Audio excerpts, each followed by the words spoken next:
All right. Hello and welcome to a big episode of Valley Sports Telegram presents the Sports Telegram. As always, I'm Arshavir Saryan. I'm joined by Kenny Hodges, the venerable Kenny Hodges. We've got a big show for you right now. It's the morning after, and we have some reactions on the trade deadline. There's a lot going on. But before we dive into it, Kenny, how you doing this morning? I'm doing fantastic. It's while it hasn't been the greatest season for my New York Mets, we'll delve into the positivity that I feel like came out of that. But overall, it was awesome to watch all the activity that happened yesterday, and we're going to dive right into it. And that we are. Without any further ado, I'm just going to throw this one out there. This deadline was lacking some of that kind of big anticipation because a lot of moves were made in the lead up to it, right? But trade season was not boring. Your Mets had a lot to do with that. The Dodgers' pursuit of pitching and hitting had a lot to do with that. But that aside, contenders got stronger. And this is one of the few seasons where I believe most of the contenders did what they were supposed to do. And I didn't see very many teams leave me with my head scratching my head. Like, what are they doing? What are they thinking? For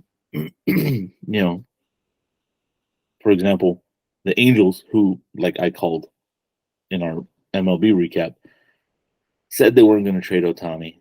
They were going to retool, and they actually added some quality players around him. And that's saying something because the Angels have a fairly thin farm system. Their farm system isn't one of the best, but they were able to use what they have to get some decent tools to keep them actually contending until Trout is healthy, until maybe Rendon figures out his health. So they've got like we said earlier, they only have like 4 games to make up over 60 days. It's possible, very possible. The Astros have now told the Rangers that we're coming.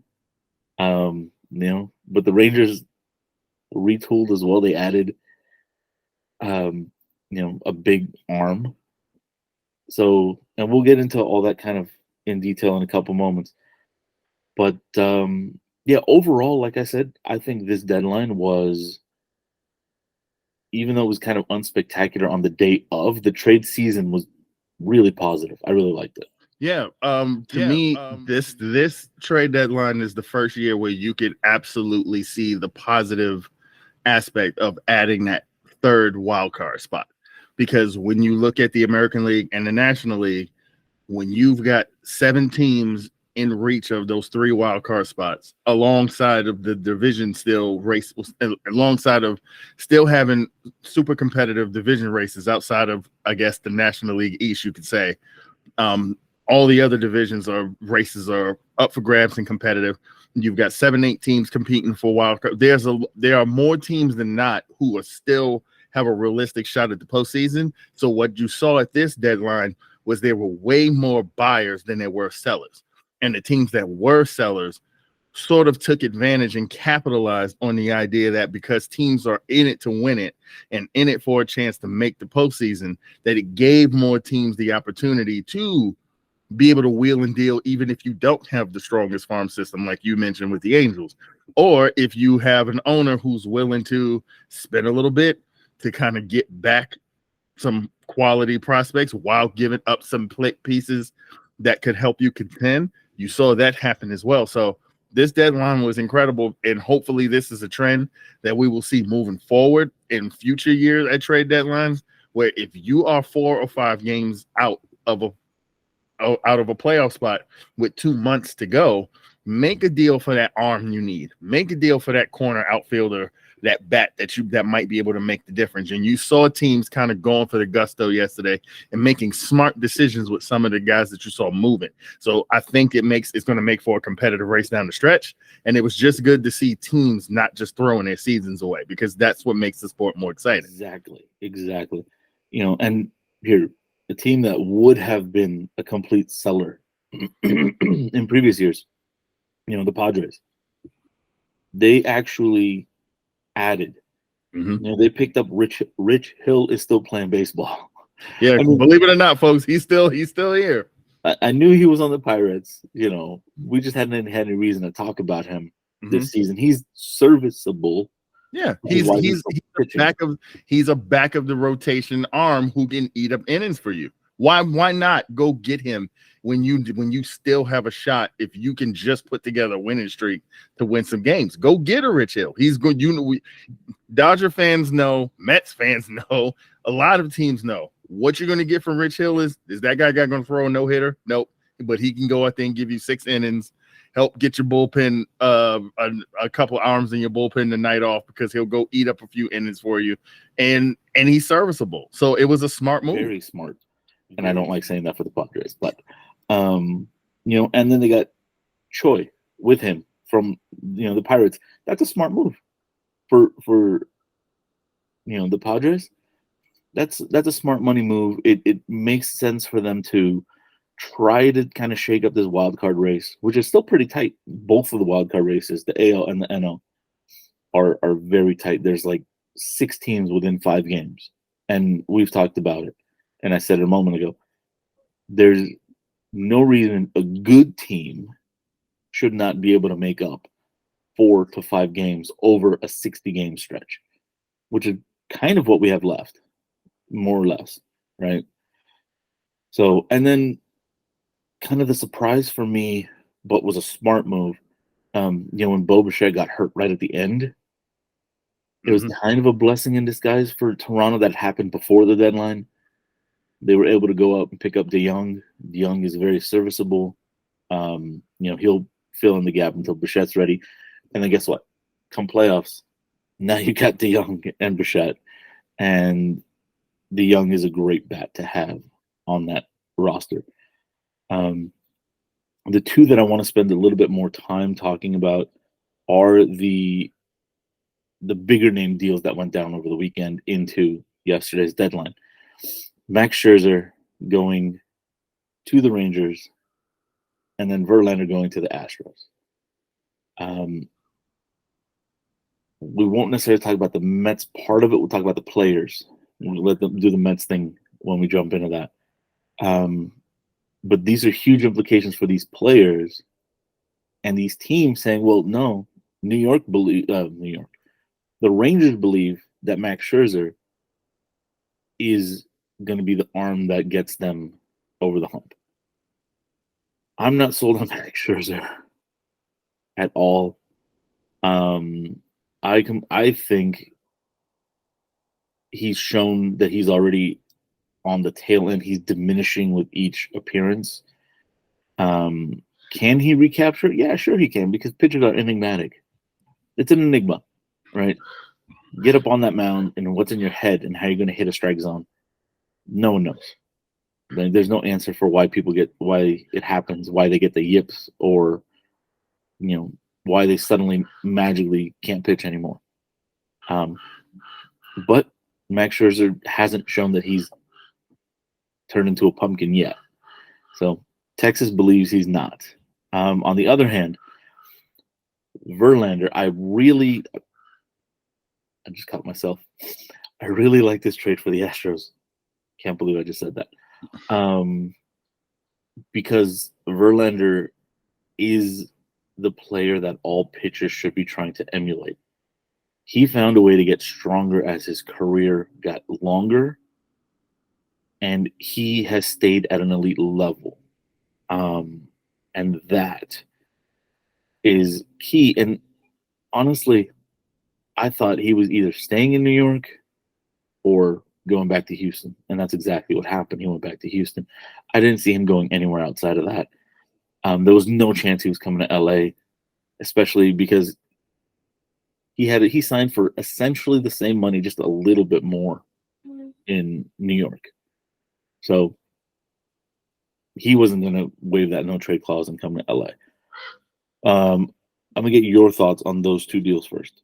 Yeah, if you look at it from the Texas Rangers point of view, at this point, like I said, we will get more into the Mets when we dive into my team. But if you look at it from the Texas Rangers standpoint, they had a lot riding and built in this season on Jacob deGrom kind of be anchoring their rotation. And when they lost him for the season, they've still performed well, but the Houston Astros have always sort of been in that side of you mirror, and you knew they were going to come. You were waiting for that. You were waiting for them to sort of, even though they were slow out of the gate, and Altuve sort of being out of the lineup and being hurt, that they didn't quite look like the Houston Astros. Last night was a great example of the Houston Astros are still who they are, and they're going to be a team to deal with. So how do you go and address that? You go out and you make a deal for Max Scherzer. There was another deal they also made. We'll get into when we kind of go overall and pick a team that we think might have done the best at the deadline. But now you've got Max Scherzer, who doesn't have to be their frontline starter. Nathan Eovaldi is going to be their frontline starter when he comes off the 15-day DL, and you've already got Andrew Heaney and John Gray in that rotation, and hopefully he lives up to what they hope he can bring, which is that season experience and that sort of that postseason pedigree, even though he might be on the downside. But it made a lot of sense for Texas to make that move. You're not committed to him for 5 years the way they did with Jacob deGrom's deal. You only hear him for a year and a half, but hopefully they can get the most out of him. From the Astros standpoint, another team in that same division, just a smart move. Even though his K percentage is way down, but this is a guy who goes out there who knows how to pitch, and that's all the Astros need. They just need a guy who's going to go out there and give them quality starts. That lineup's going to take care of the rest, and they're going to hit the ground running. So I think both teams made moves that made absolute sense, and I think that's going to be a dogfight down the stretch between those two teams for the division. It is. And I don't want to be either team at the end, because this kind of reminds me of Dodgers Giants a couple years ago when they both had crazy good records and the Giants won the division. That was a hell of a series. But this has all the makings of that.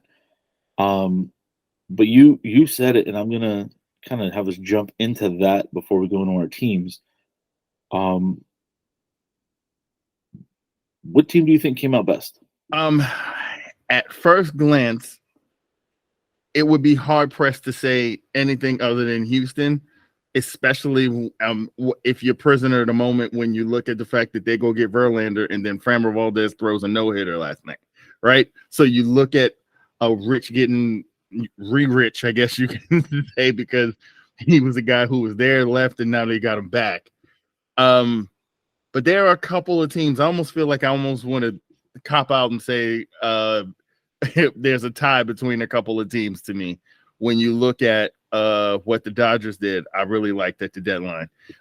What Baltimore did, adding another arm,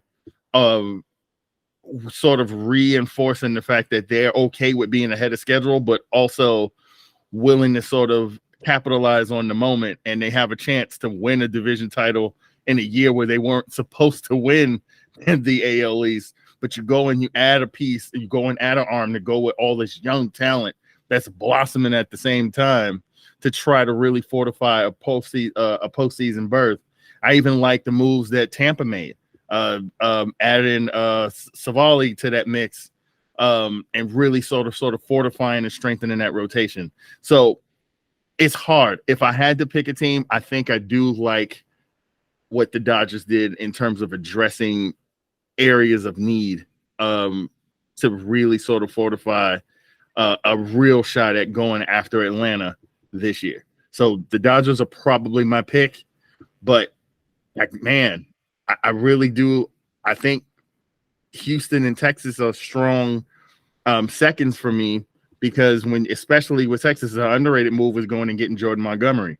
So now you've got Jordan Montgomery and Max Scherzer to slide in as your number 2 and number 3 guys, pushing John Gray and Andrew Heaney to your 4th and 5th starters, that's going to be big for Texas down the stretch if they're going to be able to try to hold off Houston and keep that and take that AOS or wrestle the AOS away from them. Yes.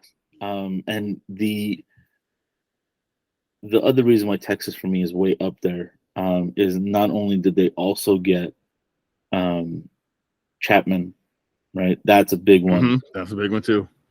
You know, they also got Sewald, I think, right? And pretty sure he went to Texas. Let me make sure I got my notes right.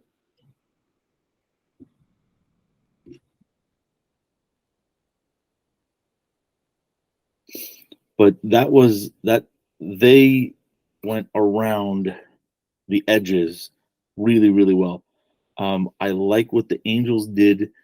You know, CJ Crone is still a very, very, very serviceable bat. He is very, very good still. Yeah. They're up there too. You know, Randall Grichuk also. So, you know, the Rockies were unloading and the Angels took advantage of that. Toronto, even before Bichette was hurt, had made some really nice moves. But ultimately it does come to me, does come down as, you know, Houston, Texas probably made the biggest strides, but not to be forgotten, Arizona added a couple key pieces. Yes. You know, Tommy from getting Tommy Pham. Yes. And putting him on the opposite corner in the outfield from Corbin Carroll. That's a huge move for them. Getting Paul Sewald to add to the back of that rotation, because I was a little curious when they traded Andrew Chafin. I thought it would have been smarter maybe to have him and Sewald sort of anchor in the back of that bullpen for them if they really want to make a postseason run. But if you were going to trade one away to get pieces, to get pieces back, future pieces back, adding Paul Sewald was a smart move for them. So I thought you saw even the teams behind the Dodgers in the NL West make some smart decisions. Maybe not to take the division, because I don't think realistically Arizona or San Francisco thinks they're going to take the division away from the Dodgers. But like I said, they're all in the mix for the wild card. So why not try to strengthen your opportunity to try to make the postseason? When a team like the Mets, who we all had penciled into one of those spots, seem to kind of be focusing on beyond this year. Now there's an opportunity that maybe wasn't there, that teams thought was there, and we saw the NL West really do that, and that was great to see. But competitive balance. No, exactly, and that was where my notes were off. I had Sewald in the Angels, but he went to Arizona. But that all kind of being said, you know, there was, like we said, some teams had really, really good deadlines.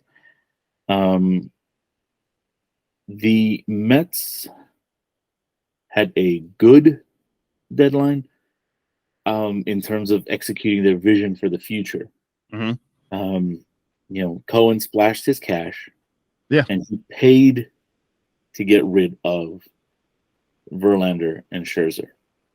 I don't think he paid for Robertson, but what they got back was key.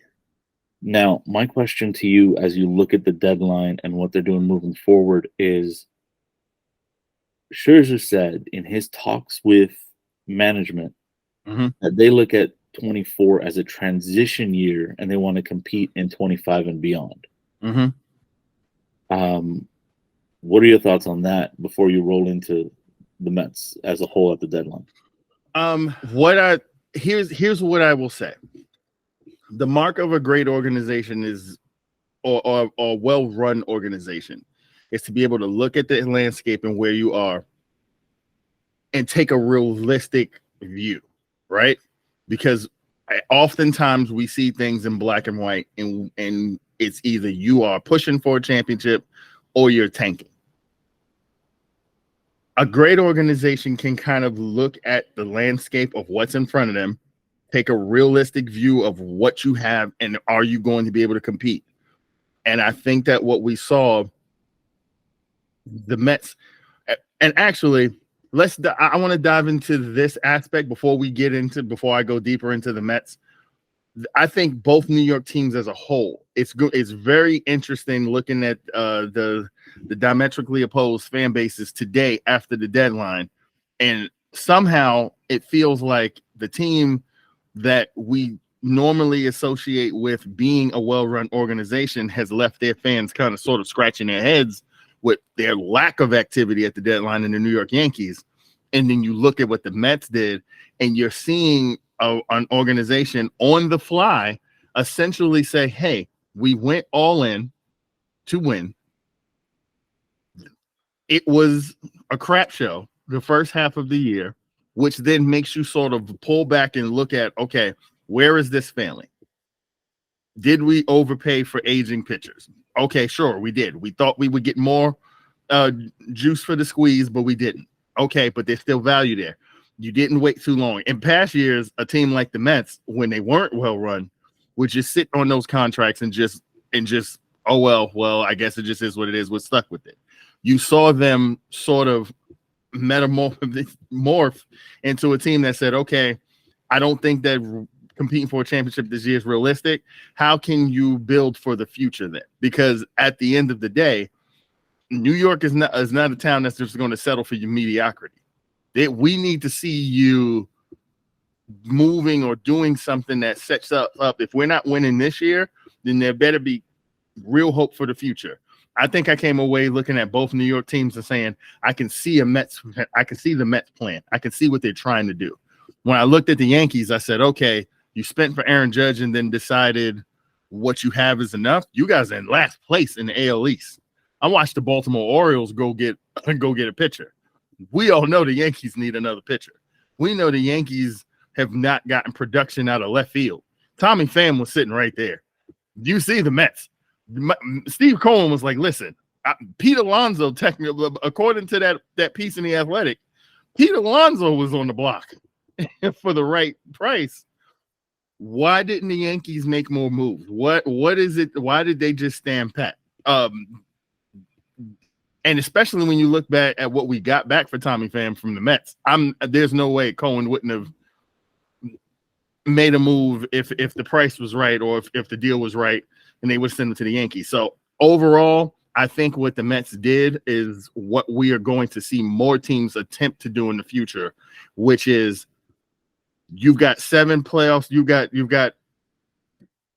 6 playoff spots up for grabs in each league. If you don't have the ability to compete this year, you can compete next year if you do the right moves. So I thought it was positive overall. One thing to kind of add on that, I was paying close attention to Epler's words after the deadline. Mm-hmm. And what he said reminded me of the Dodgers a few years ago, right? When, Friedman came out and said, hey, look, spending $250 million a year is great, but it's not sustainable when you're buying all this talent. He goes, the Dodgers historically have had one of the best farm systems in baseball. That's just something that they've always had.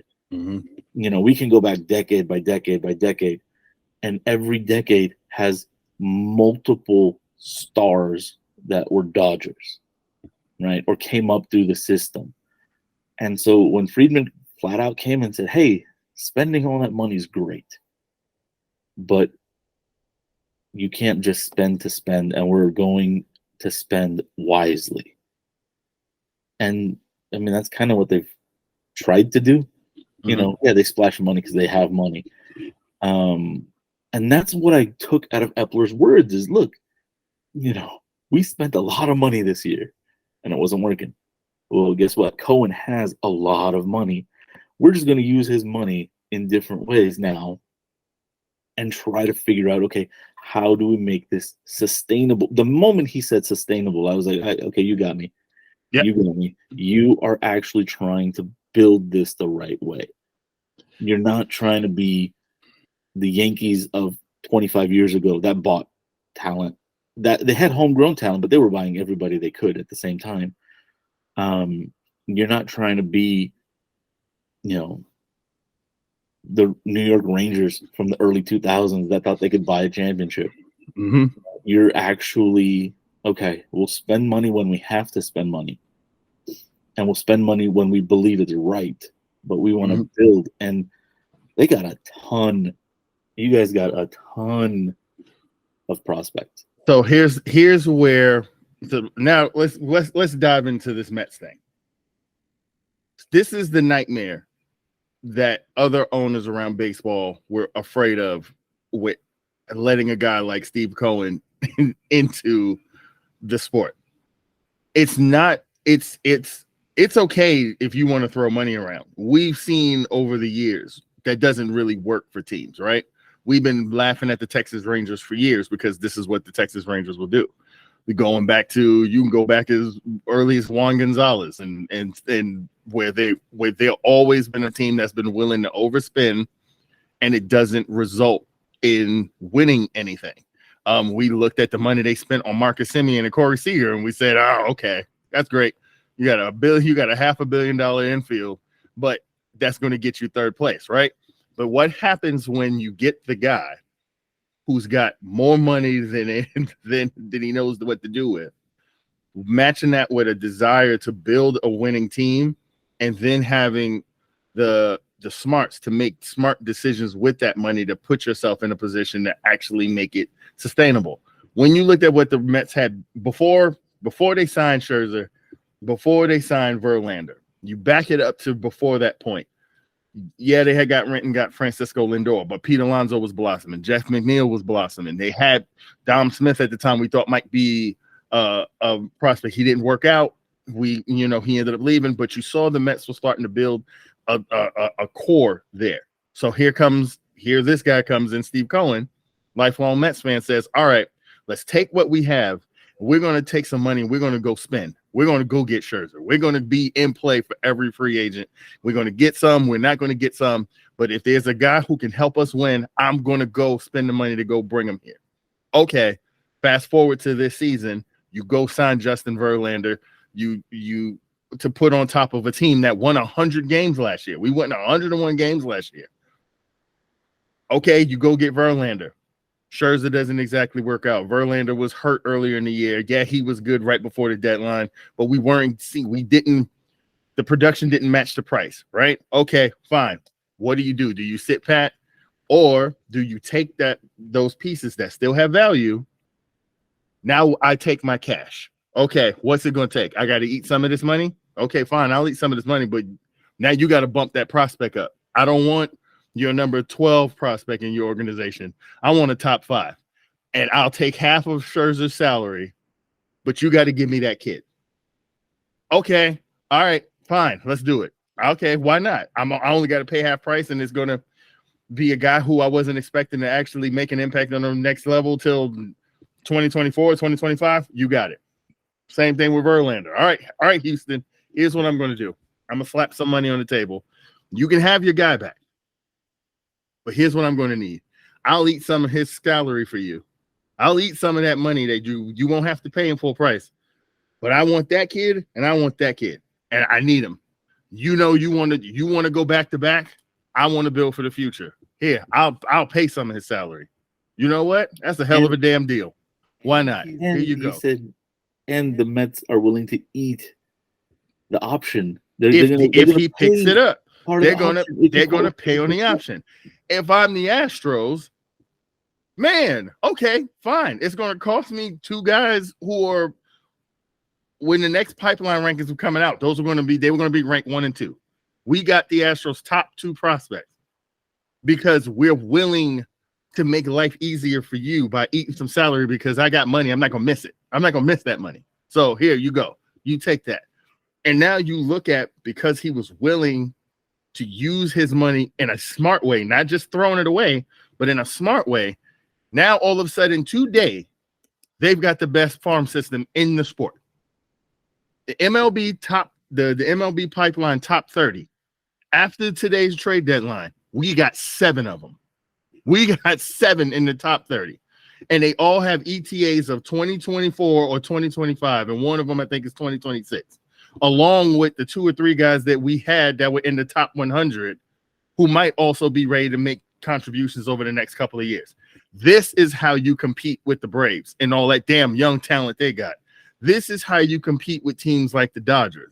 This is the blueprint to be successful when you look at how the Astros sucked for 5 years, but they drafted smartly, and now all of a sudden they had Altuve and Correa and Springer, and all these guys came up at the same time, and all of a sudden the Astros went from terrible. Now they cheated a little bit in between there, but we won't talk about that. But they built an organization that it could sustain itself for the next decade. That's what he did with his money. The prospects they got back. We're going to be talking about the Mets being a viable contender, the same way we were getting ready to talk about the Baltimore Orioles be a viable contender, because that's a team that we're looking up in there in first place.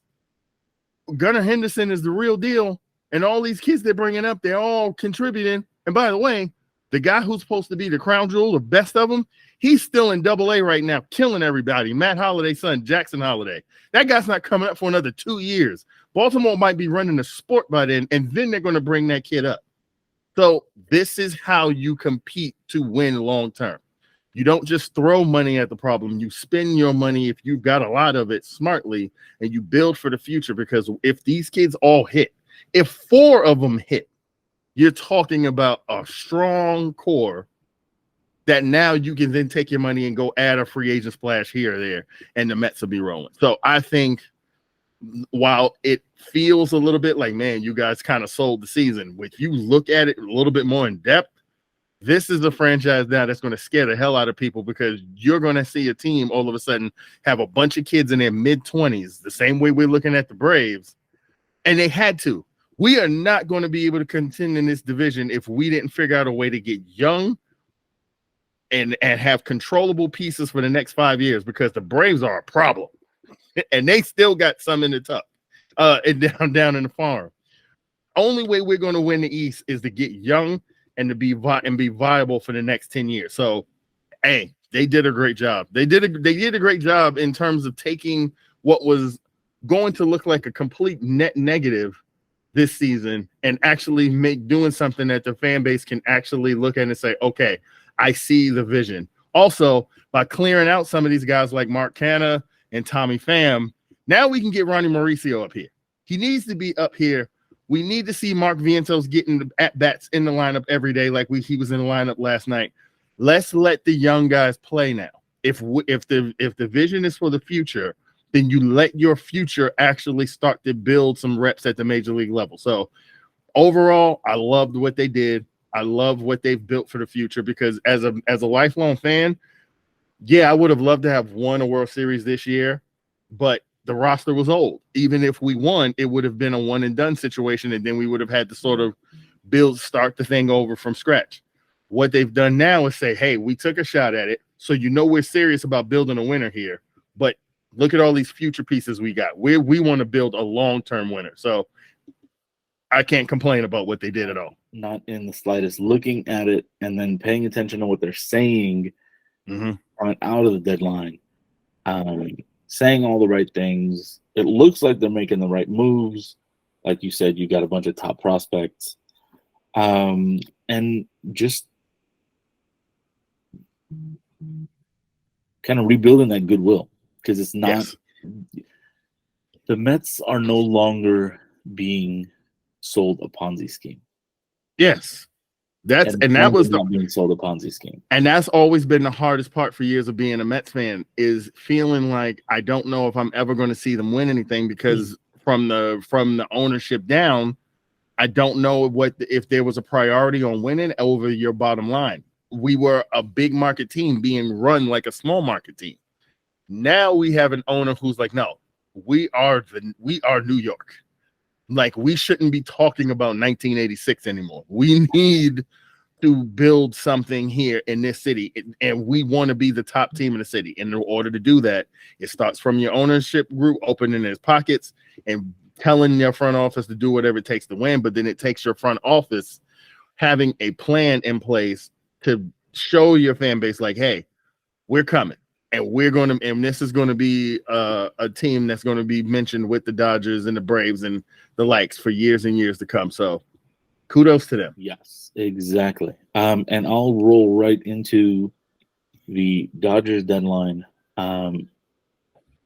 Not the splashy one that everybody was kind of hoping for, but I mean, serviceable. Look, Lance Lynn went out and pitched yesterday. Yeah, and he did well. He actually pitched pretty well. And if the Dodgers get that out of Lance Lynn for the next 60 days, heck, probably need it for the next like 80 days, to be able to properly say, they're making a deep run in the playoffs. But if you get Lance Lynn like that over the next 10, 15 starts, you're golden. Mm-hmm. But even outside of that, there was something about putting on Dodger blue that seemed to just change everything, right? Yeah. Kike Hernandez is having a terrible year, and his first game back in LA, what did he do? He went 2 for 3. Yeah. Ahmed Rosario, not having a good year by any stretch of the imagination. Puts on Dodger blue, gets a couple hits, gets an RBI and a run, I think. And oh, by the way, his defensive metrics suck. Had 2 lug gems in his first game as a Dodger. Oh yeah. I don't want to be, overly, kind of over the moon for this, right? It's one game, it's small sample size. It could be, just adrenaline for making the move. But the Dodgers coaches, right, had said they saw something in Kike's swing that was fixable. Like, oh, please, come on. This is Kike. We know Kike. We can fix that. Yeah. Oh, Rosario? Come on, man. You just need to do X, Y, and Z on defense, and you'll be fine. Come hang out with our infield coach. I'm forgetting his name. But come, spend a couple hours on the field with him before game time and watch how your defense improves. Lance Lynn, come hang out with Mark Pryor for a little bit and see if you can refine your magic. Just what it is to me, these moves remind me of previous deadlines where the Dodgers have the star move, and then below the star move, they have all these other glue type moves. Yeah. Where everybody's like, oh yeah, the Dodgers were just adding a bunch of pieces, but this is the star. No star this year, but these are some definite key glue type pieces that they've added. It really kind of, the problem for me was I really believe we needed another arm. I actually was kind of hoping having a more dominant arm, and I thought we had it. They were going after Eduardo Rodriguez. I knew Verlander wasn't coming. Yeah, price was too steep, and the Dodgers weren't going to do what Cohen did. Well, even on the other side of that, Verlander was not going to come to LA. Yeah. They could have agreed on the trade. Verlander was going to say no. Yeah, because he could have. I mean, like we talked about before, the money he was offered from the Dodgers and the Mets was I mean, it is dollars to donuts. It was essentially almost the same deal in most respects. I think the Mets came in $8 million higher. Yeah, but that was $8 million over 2 seasons, not $8 million a year. Yeah, no, it was just $8 million. Yeah, the overall total value was $8 million. Yeah. So yeah, if he wanted to be a Dodger, he would have been a Dodger in the offseason. I don't think he wanted to come to LA, and that's fine. To each their own, and that's But the gem of the deadline did not want to be a Dodger, essentially. Eduardo Rodriguez invoked his no trade clause and said, no, thank you. I do not want to go to LA. And he's having a hell of a year. He's got a 2.95 ERA. He's doing really, really good, but he just didn't want to come to LA. And according to him, right, it's because his family lives in Florida and he wants to be close to his family. I mean, I get it. The Dodgers were on his 10-team no-trade list, and he was like, no, I'm not going to waive that. So he's probably going to walk in the fall and go somewhere else. He'll probably go somewhere on the East Coast at this point. That annoys me kind of more than anything. Yeah. The Dodgers now versus the Dodgers pre-deadline, do I think they're going to hold on? Yes. Why? Because even though the Diamondbacks and the Giants made a couple nice moves, the D-backs made some really nice moves. Mm-hmm. I just personally, and this goes back to what we were saying earlier, I still think they have more holes. Yeah, the Dodgers starting pitching has like a 6 ERA. Right? They have one of the worst ERAs in baseball. But it really looks like they're starting to put things together. Emmett Sheehan is doing really, really well. Bobby Miller, outside of one terrible inning on Friday, seems to be figuring it out that you can't blow the ball by everybody. You use your fastball to set up your off speed. Like, he gave up 3 runs in the first inning. He went 5 innings with 6 strikeouts. Yeah. All 6 of his strikeouts were on curveballs. Why? Because he set it up with the fastball. And all 6 came in the second, third, and fourth and fifth inning. So he figured out kind of after that rocky first, like, hey, I guess I can't throw it by a team that I was underestimating. And by the way, he was underestimating the Reds. Don't do that against the Reds. Yeah. It's a really good team. But, looking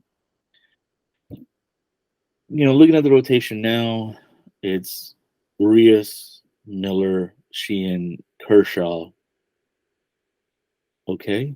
Gonsolin, that's 6 right there. You kind of have a chance to figure it out in the middle. I think if Miller and Sheehan can continue to improve, then you're taking pressure off of Walker Buehler trying to come back too soon. Mm-hmm. And we know Buehler's going to want to come back. And the thing is, the reason why I love that particular deal is you add Lance Lynn to the mix. Now you're talking about, as we sort of as you sort of make your way towards the end of the regular season, now you have 6 options. Now you can limit Kershaw's innings when he's back. Maybe you pitch him every 6th day now because you have enough arms on a day-to-day basis to do it. The other piece of that deal that I thought was underrated, and you saw it pay dividends immediately, was Joe Kelly back in that bullpen, because Daniel Hudson's not here, right? Daniel Hudson's hurt. He's not there. Yeah, I like Phillips. I like Graterol. I like Caleb Ferguson. But Joe Kelly is a guy that, because of his pedigree, and again, a guy, when he put on the Dodger blue, is like, oh, this is natural. We know what you're getting out of this guy. He slides right in. Oh, don't worry, guys. Y'all take the night off. I've done this before. I've never been here, done that. That's why it made so much sense. Oh, when we go get Lance Lynn, you know what? Can we get that guy also? That makes a lot of sense, because he knows us and we know him, and we can get more juice out of that squeeze than probably most others. Because not like Joe Kelly is the hardest throwing guy you've ever seen, but he's a guy that gets outs. And what do you need in the back of your bullpen? A guy who can come in and just get you a hold. Sometimes a guy that can just get you to your closer, a guy who, okay, they got a couple guys on. We don't want it to bleed any more than this. All right, Joe Kelly comes in and, all right, shuts the rest of the 7th inning down to get you to your guys in the 8th and 9th. So the Dodgers did things at the deadline. Yes, the Rodriguez trade would have took them over the top.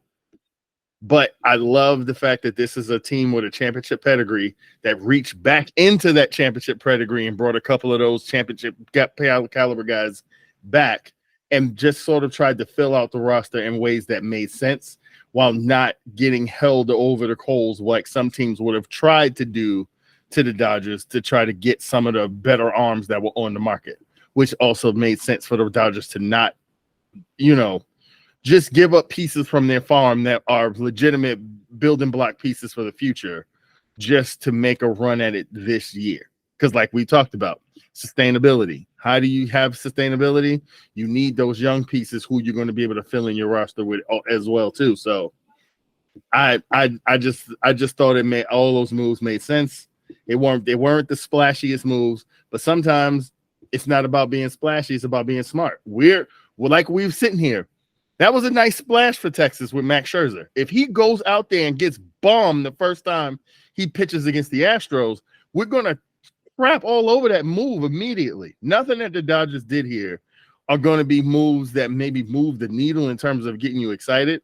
But like I said, you already saw dividends already with how Rosario has played, how Kike has already shown up, Joe Kelly getting a win his first couple days back in the uniform.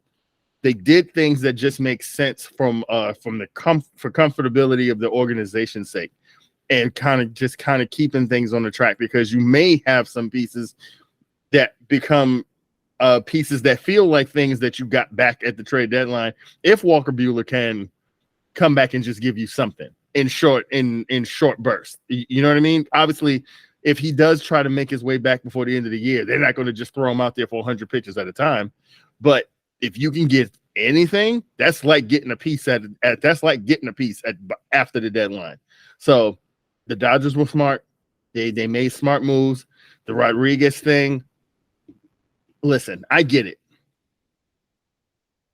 When you're rich, you have a private jet. I get it. You can fly private and get wherever you need to go. If that's the priority, I am never going to ever denigrate a guy for saying like, hey, my family's important to me. I need to be closer to home. But I just feel like, I don't know, move them all to LA. I don't know. It's an opportunity to really sort of be a piece that would have cemented them as the top threat in the sport if you go get him. But I tell you what, though, it's great to be a Mets fan right now, because what that makes me say, what that tells me in the back of my head is, ooh, listen, that's a 2-hour and 10-minute flight from New York to where your family is. Stevie, get on the horn, see what it's going to take in off season to get Erod, and let's start building our rotation from there. So, hey, but regardless of all of that, the Dodgers made smart moves. The Mets made smart moves. We saw teams all across the sport make smart moves. It was an amazing trade deadline, and I think we are in for one hell of a stretch run down the stretch this season. It's going to be such an exciting end to the season. There's a lot more teams in. There's going to be teams, literally fighting tooth and nail, just trying to get in. There's going to be clawing. The Angels are right there. We've talked about them a lot. They're really, really close. They want to get in. You've got, like we said, look, that is 5 teams in the AL are within 6 games. And, oh, look, the Angels are only 3 back. And that's the wild. Yeah. And in the NL, you have 5 teams within 7 games. And the team that's 7 is the Mets. Yeah. So, they've lost a couple games, right? But are they completely out of it? No. Are they really going for it? Not really. That's why I love the use of the term transition. Yes. And they made sure to say, no, it's not a rebuild. It's a transition. It's a transition of ideals from a let's win it right now to how can we build this long term? So there's a lot of good pieces there. You get that foundation is starting to really take place in terms of the core. But you look at the rest of the teams that are in it. San Diego's 5 out. The Cubs are 3.5 out, and the Cubs added. We didn't talk enough about the Cubs. Yeah, we didn't talk about the Cubs. We don't have enough time. I mean, we Cubbies and the Padres, because like I said, the Padres have been moribund at first base. What they do, they go get Garrett Cooper. Yep. So you saw teams, even the Cubbies. Okay, fine. We're gonna roll with this. Stroman staying. Belly broke the scoreboard last night. And they basically just said, all right, we're just gonna go on let's add. Why not? Let's make a run at it. So it's almost, that's the positive thing that came out of the trade deadline, is there is almost too much for us to talk about in terms of how many teams made moves that told you that they believe they can get in. Yeah, you know, I mean, and that's the thing. Like we're like I said, we're way over time at this point, and we haven't even talked about the fact that the Brewers acted like sellers, even though they're in the wild card. Yeah, so there's so much more for us to have dove into, but we will continue to do this, continue to pump it out. You know, and if let's do this. If you guys want more trade deadline talk, drop it in the comments. Let us know. We'll do a round 2 and we'll go deeper into it and really do another deep dive. Because we'll do it. Kenny and I can sit here. You know, we've gone 50 minutes at this point. We can go another, 2 hours and really dive into it.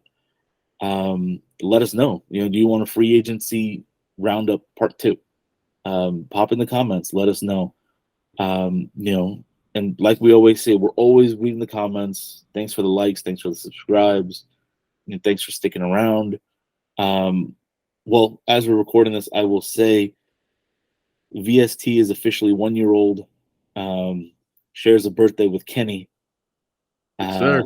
And we're growing, and we want to grow with you. We want you to stay with us as we hit into the next phase of what we're doing. But yeah, thanks for being around. Thanks for watching. Thanks for listening. As always, hit that like button, subscribe, the notification bell so you know when we drop these. We're getting into August, which means the school year's around the corner. Fall sports are coming. So the VST breakdowns are coming back. We will be having podcast previews, which we did not have before. So we'll have a season preview in podcast form. That'll be dropping before games start in about 2 weeks. So keep your eyes and ears open for that. Just thanks again. Yeah, and the content will be coming. We had it in the year 2. It's going to be bigger and better. And we're going to just continue to keep doing this stuff for you guys. So thanks for supporting. Peace.